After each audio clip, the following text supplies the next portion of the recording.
Hello, my name is David, better known as Raccoon in the Hat. I'm a comic book artist and illustrator, and today I wanted to talk about a game that is beloved by many, a game that set a new standard in narrative interactive media, a game that has a sequel that caused civil wars across the world, and a game that made me cry like a little baby and want to call some stranger man daddy. Of course, I'm talking about The Last of Us, a game developed by Naughty Dog and released in 2013. Of course, I'm talking about The Last of Us, a game developed by Naughty Dog and released in 2013. But even still, manages to make people talk consistently about itself even after all of those years. I don't know how many, just do the math yourself. I'm just drawing pictures here, okay? And if somehow you are not familiar with The Last of Us, I'll just briefly explain the plot for those who are living under a rock here, so we could all be on the same page, alright? So, The Last of Us is a narrative story game narrating about a single father named Joel that loses his daughter in the zombie virus outbreak and is forced to live with that loss for next 20 years of his life. And he lives pretty much with one single motive, like survive. That's literally it. He's not really living, he's just surviving. He lives his life as a smuggler with little to no pleasures to it, and that is until he meets a young, hot-headed 14-year-old girl named Ellie. He's assigned to escort Ellie to a place outside of the safe quarantine zone that is being run by the remaining of the military, where there are a lot of infected sneaking around, zombies, and of course not so friendly people as you might expect. But of course, it all goes to shit. Nothing goes as planned, and Joel has no other choice to take himself and Ellie on a trip across what remains of the United States for the sake of the greater good. While doing so, you can witness the magic of Naughty Dog, brilliant writing, acting, and directing on a full display, where two complete strangers with little to no relation to each other, based on mutual trauma and tough lives, form a bond with each other, like a father-daughter relationship, kinda. And yes, this game, after all of those years, without a second of doubt, I would call a masterpiece. A masterpiece that elevated the standard for narrative-driven single-player games for the industry, that even still, it's hard for a lot of game companies and developers today to reach a surface level of success that The Last of Us managed to reach in 2013. Even so that, after playing one of the Naughty Dog games, I experienced something that I would like to call a Naughty Dog effect. You see, after playing a Naughty Dog game with the amount of polish that they receive, every single time I would try to play a different game after, I would immediately notice the difference in quality in between the two. The better way that I can, give you an example for that, perhaps, is imagine you're living with your parents for your entire life, right? You're eating your mom's food that your mom is making for you, or your dad, or whatever. We don't discriminate here. And after some time, you grow older and decide to, move out from your parental nest and live on your own. And so you pack your shit, you move out, and you try to make food for yourself for the first time. That food is atrocious. That food is just, So, the difference is insane, and that's the closer thing that I can, compare to the Naughty Dog effect. The Naughty Dog games, they're your mom's food. Your food is whatever the fuck Ubisoft is doing. But today we gathered here not to talk in detail about the original game or its PS4 Remastered. Today I want to talk about the upcoming remaster of The Last of Us Part 1. And of course, in similar fashion to other videos here, I made an illustration for you to watch, me draw and enjoy while I ramble about shit no one asked me about. And while we are on the topic of shit, I have my fan here. So let's start throwing some, shall we? So, The Last of Us Part 1 Remake announcement caused some buzz online, and for the most part, not so positive kind, if we're being honest. Main complaint of the people was that the game was too expensive to be released, especially where there isn't enough, new features in the game to be sold for third time for $70, like a completely new AAA title. And you know what? I'm telling you, just give Naughty Dog a little bit more time and The Last of Us will become a new Skyrim. I'm looking at you, Todd. Mm-hmm. Because the original game came out in 2014 for the old-ass PS3 at the end of its life cycle. Then the game received a remaster for the PS4, where they just, and I will quote here, an enhanced port of the original PlayStation 3 version of The Last of Us. It has all the same content from the original release, but with a 1080p resolution, higher resolution character models, improved shadows and lighting, upgraded textures, 60 frames per second, and the removal of several glitches. So the PS4 remaster legit just got an updated resolution, and everyone seems to be okay with it. But with an upcoming PS5 version of the game, situation is quite different, because it's not just updated resolution this time. They rebuild an entire game from the ground up.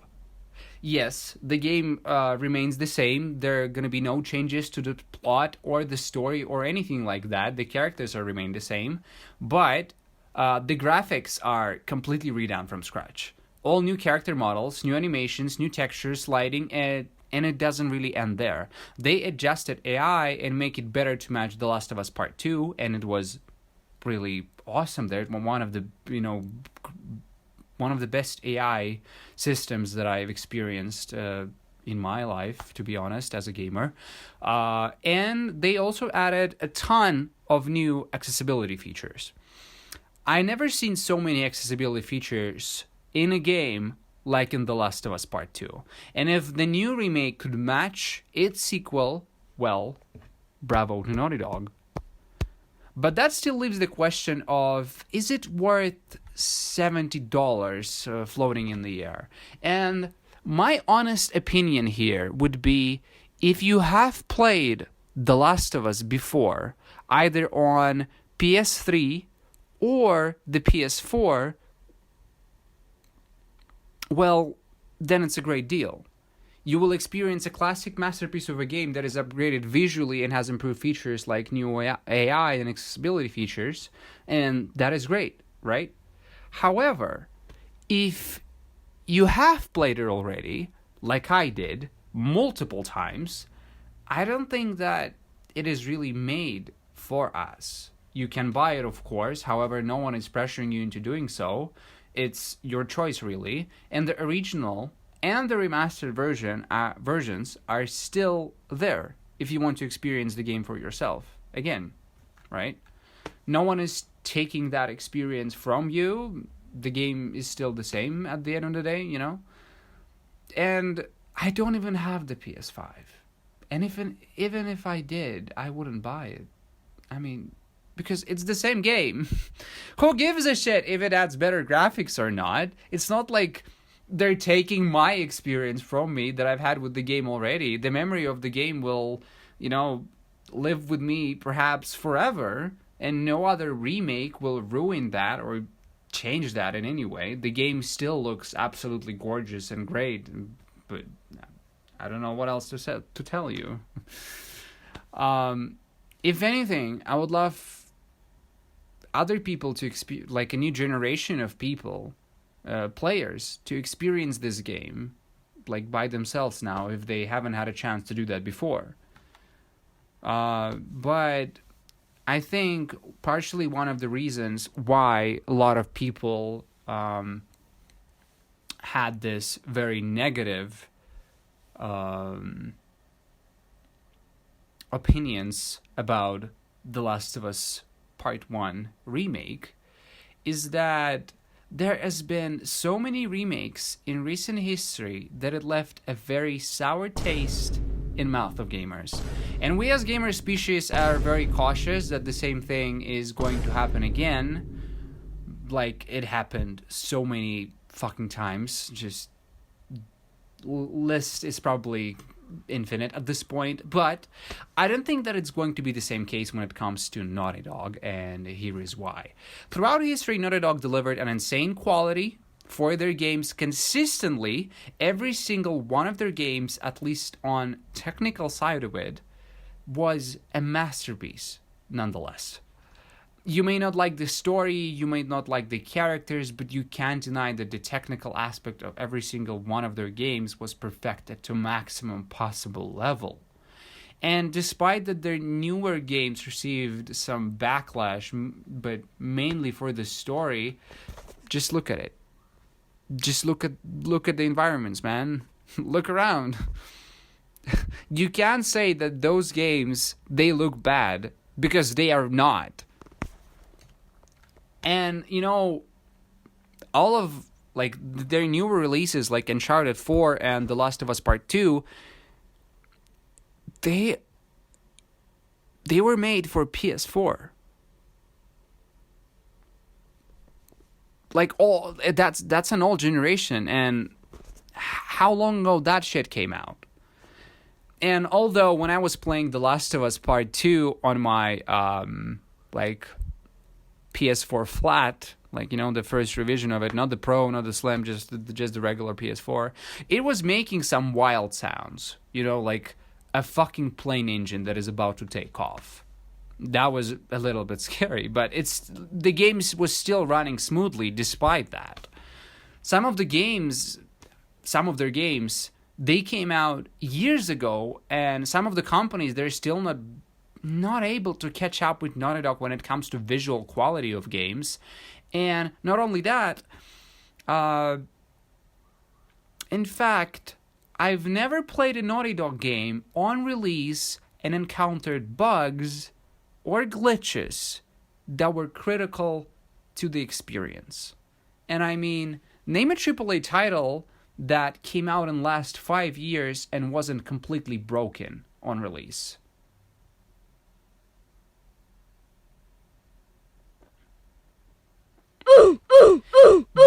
The Naughty Dog effect. What else can I say? Of course, there have been insane crunches in Naughty Dog in recent history, and I acknowledge that. I realize that this is, like, very bad.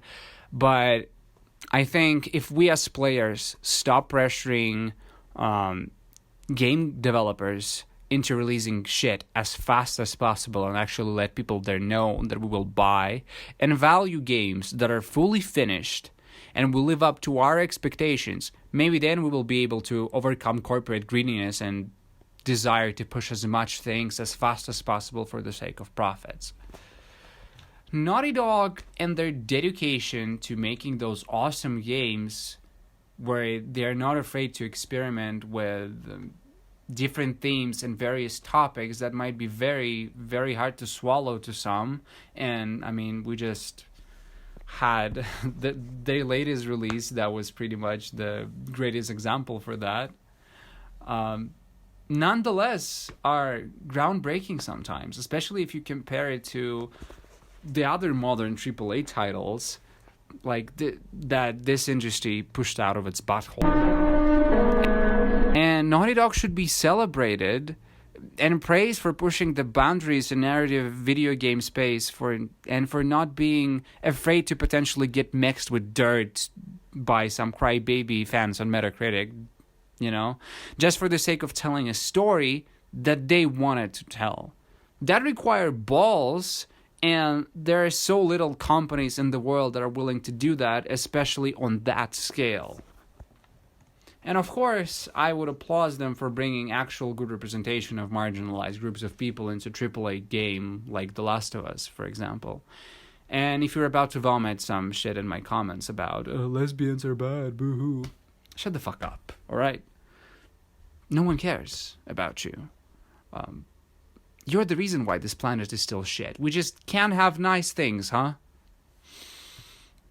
And, you know, The Last of Us Part 2 is a whole can of worms on its own that I'm not gonna, like, unpack here in this video, otherwise it's gonna be too long. Oopsie. This is a message from David from the future that is currently editing this video right now, and it's 7 a.m. in the morning. I haven't slept. I was just editing this video.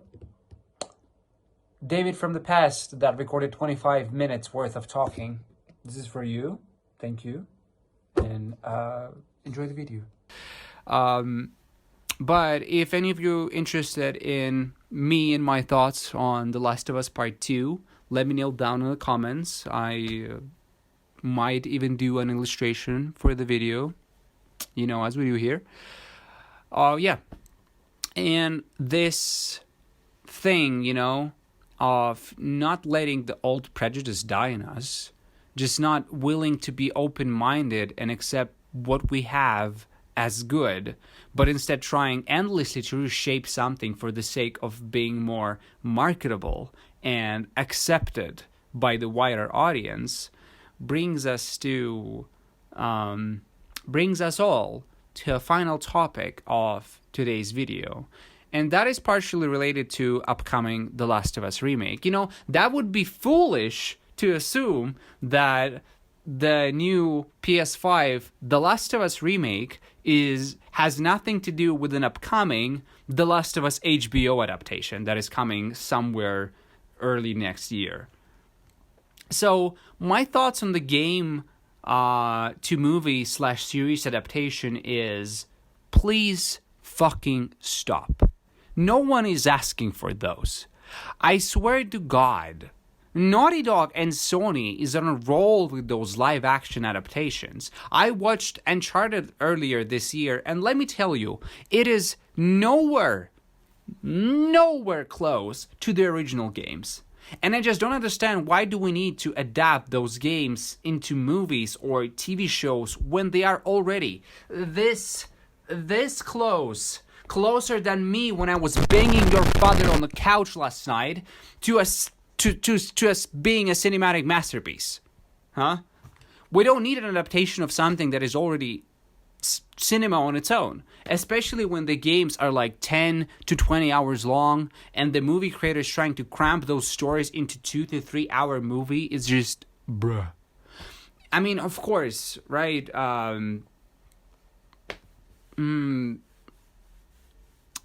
The Uncharted movie by itself, it wasn't like bad or anything, and there were like definitely moments where I was like Leonardo DiCaprio meme, just like pointing at the screen and I'm like, oh yeah, I get that reference. Ooh.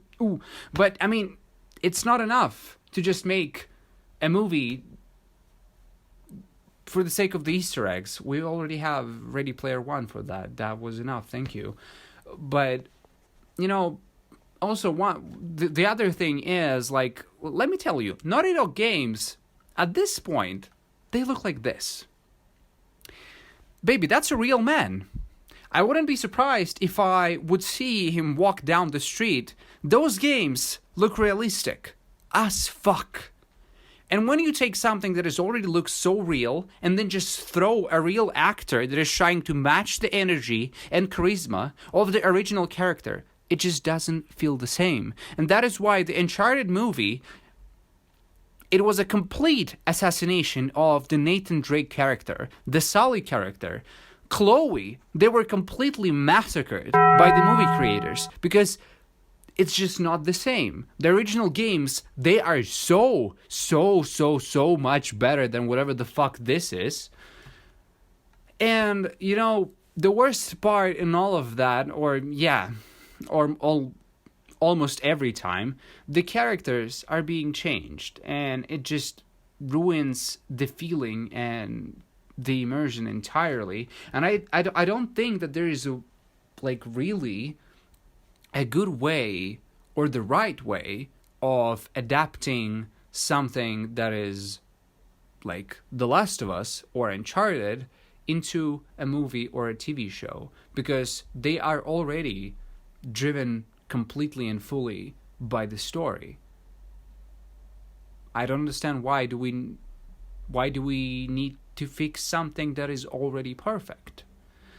When I originally heard about The Last of Us show, I was excited.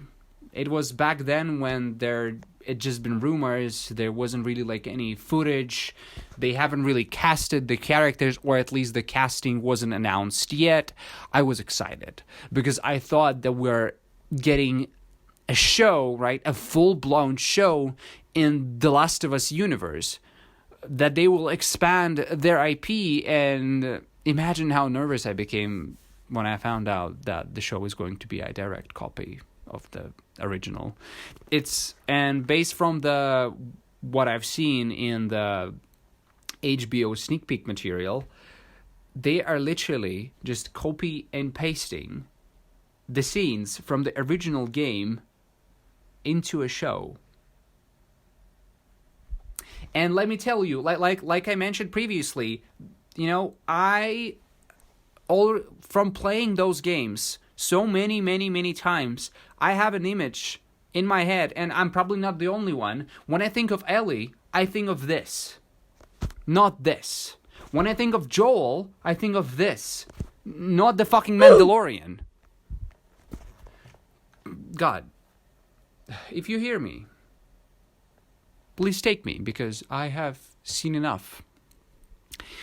Changing a game by updating the graphics, but keeping it faithful to the original, where you keep all the voice actors and performances, just maybe expanding on things that you weren't able to make because of some technical limitations back in the time, that is fine. That is absolutely great. And that was pretty much what happened with The Last of Us PS4 Remaster, and probably what's going to happen with the PS5 remake.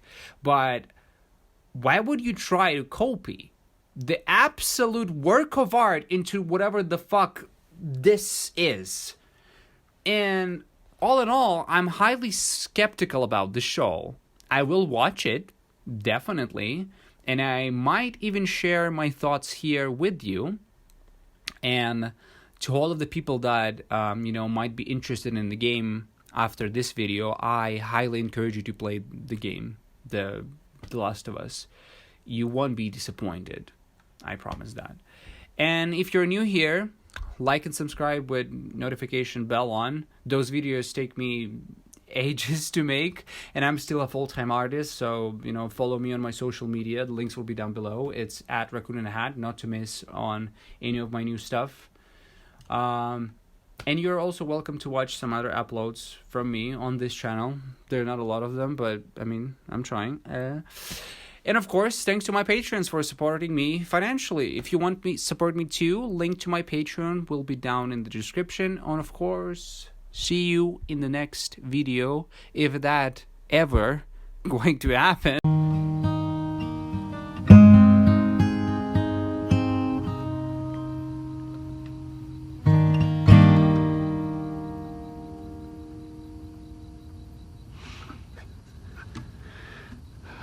There you go.